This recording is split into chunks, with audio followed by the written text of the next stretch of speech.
أما بعد فأعوذ بالله من الشيطان الرجيم بسم الله الرحمن الرحيم يا أيها الذين آمنوا بالله ورسوله والكتاب الذي نزل على رسوله صدق الله العظيم وبلغنا رسوله النبي الكريم ونحن على ذلك لمن الشاهدين والشاكرين والحمد لله رب العالمين اللهم صل على سيدنا محمد وعلى آل سيدنا محمد وبارك وسلم.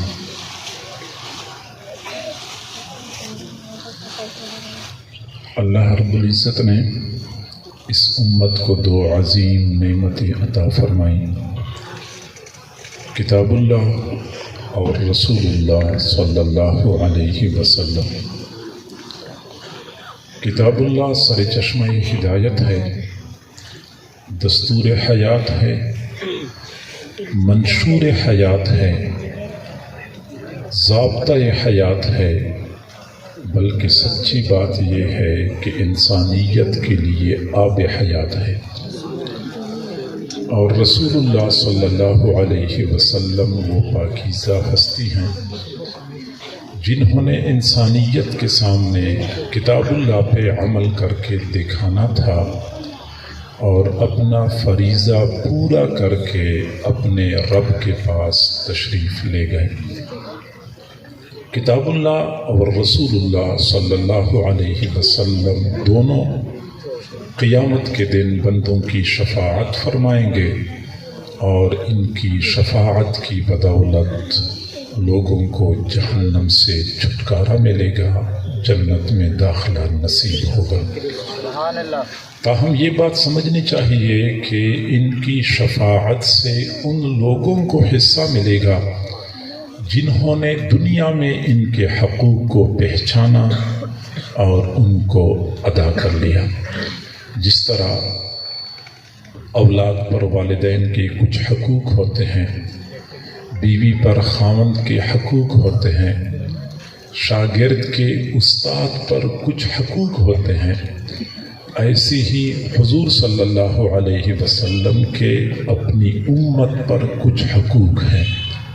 قرآن عظیم الشان کے اللہ کے بندوں پر کچھ حقوق ہیں، ان حقوق کو پہچاننے کی ضرورت ہے، ان کو ادا کرنے کی ضرورت ہے تاکہ قیامت کے دن ہمیں ان کی شفاعت میں سے حصہ نصیب ہو جائے۔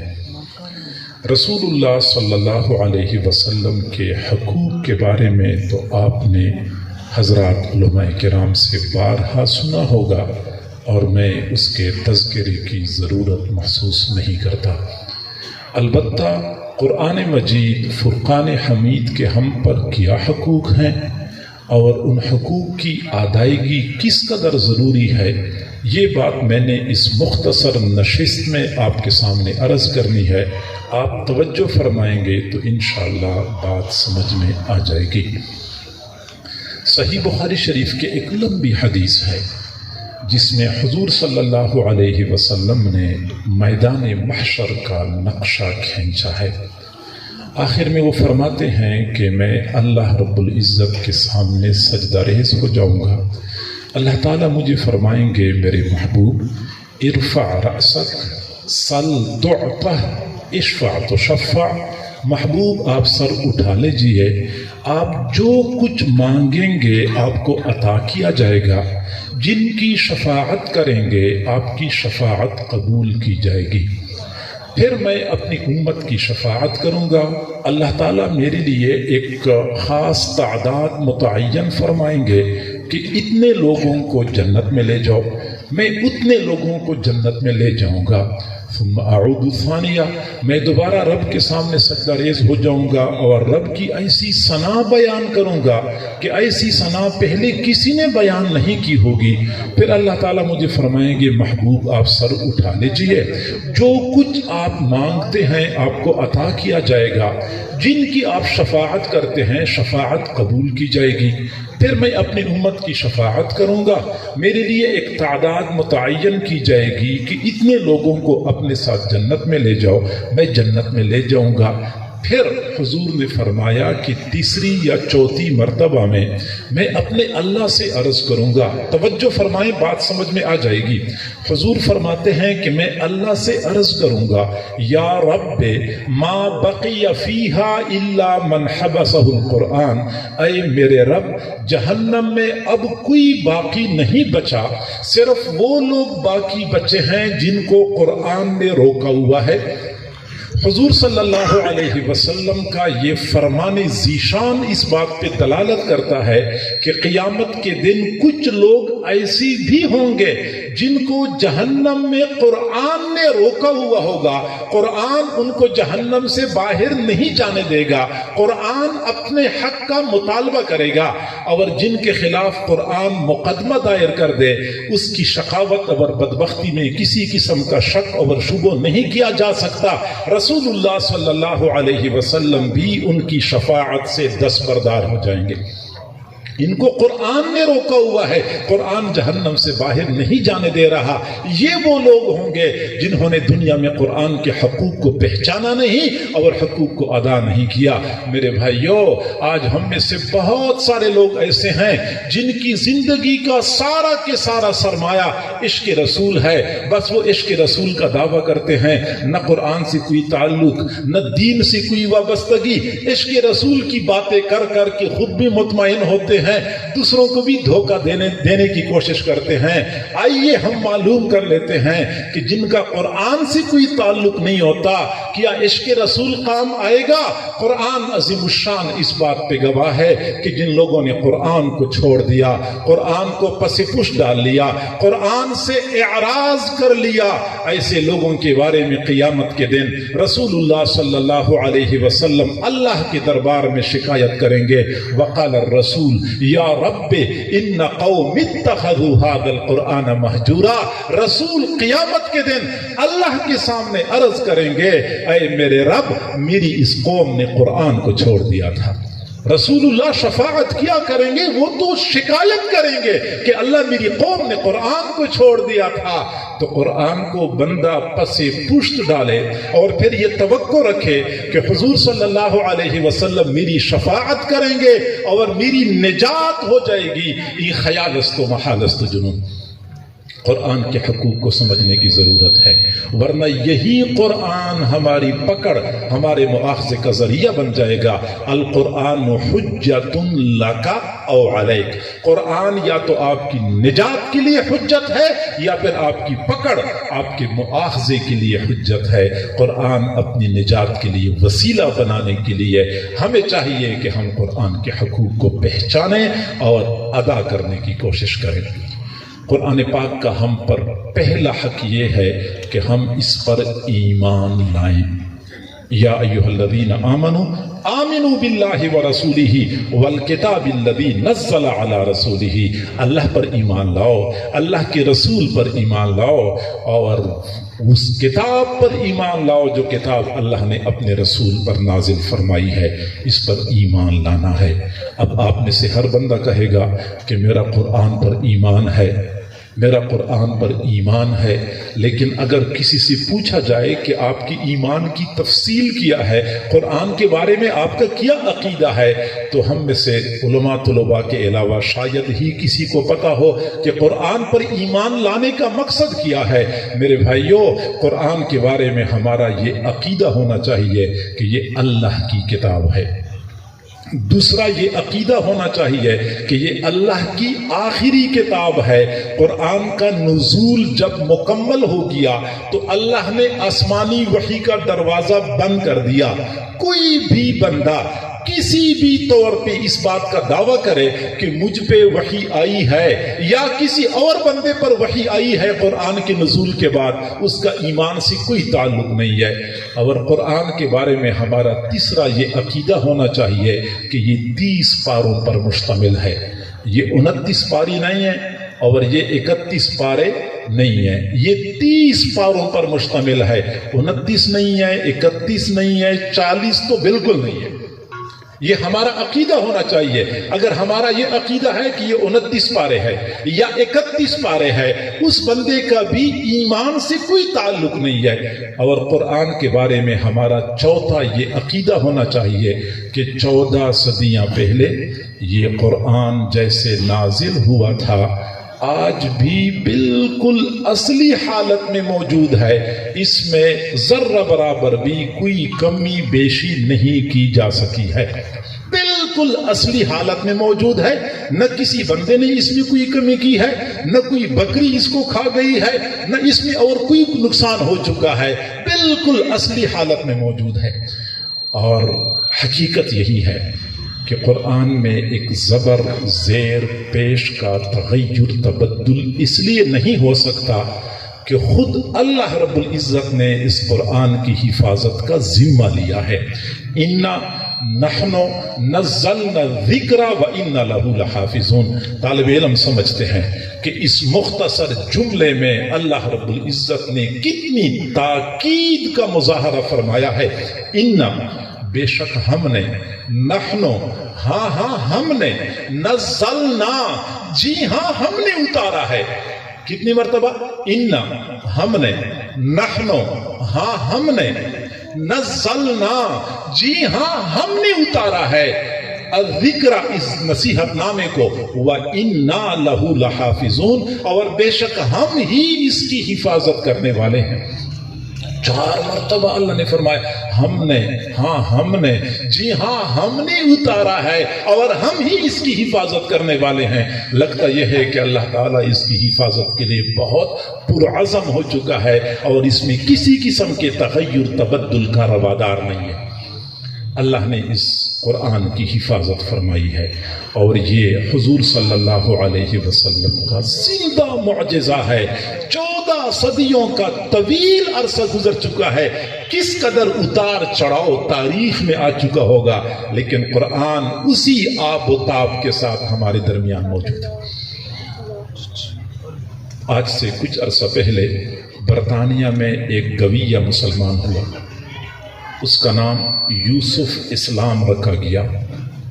یوسف اسلام لندن کے ایک بہت بڑے چوک پہ کھڑا ہو گیا اور اس نے پوری عیسائی دنیا کو چیلنج کر دیا.